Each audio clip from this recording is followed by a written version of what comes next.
প্রিয় দর্শক, আসসালামু আলাইকুম। দর্শক, আপনাদের প্রীতি ও শুভেচ্ছা জানিয়ে শুরু করছি আমাদের আজকের প্রতিবেদন। তো দর্শক, আজকে আমরা এক অসহায় মেয়ের গল্প তুলে ধরব, যার নাম হচ্ছে ময়না। ময়নার মা বাবার কেউ নেই, ময়না একা। তো ময়না থাকে এক খালার কাছে। তো খালার কাছেই বড় হয়েছে। তো ময়না এখন এসেছে ইউটিউবে, যদি ভালো একটা জীবনসঙ্গী পায় তাহলে হয়তো বিয়ে শাদী করবে।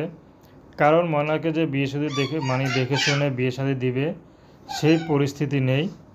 তো বর্তমানে ময়না একটা টেলার্সে কাজ করে যা পায় তা দিয়ে সে খালার সংসারটুকু চালায়। কারণ খালারও কখনো বিয়ে শাদী করেনি খালায়। তো খালায় থাকে আর ময়না থাকে। তো খালায় সব খরচ দেয়, কারণ মা বাবা মারা যাওয়ার পর খালাই তার ময়নাকে দেখাশোনা করে। তো এখন ময়না ইউটিউবে এসেছে, যদি ভালো একটা মানুষ পায়, সে যেমন মনের মানুষ হোক, যেমন বয়সের হোক, যদি মনটা ভালো হয় তাহলে ময়না বিয়ে শাদী করতে রাজি আছে। ময়না পড়াশোনার খুব ইচ্ছা ছিল সংসার করবে, স্বামীর ঘরে যাবে, কিন্তু সব স্বপ্নই কেমন যেন স্বপ্নই রয়ে গেল, কখনো প্রকাশ করতে পারলো না।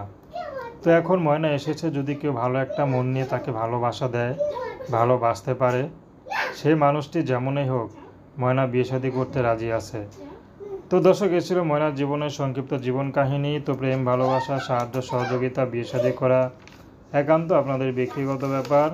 আসুন আমরা 5 ওয়াক্ত নামাজ পড়ি সর্বদা দেশে।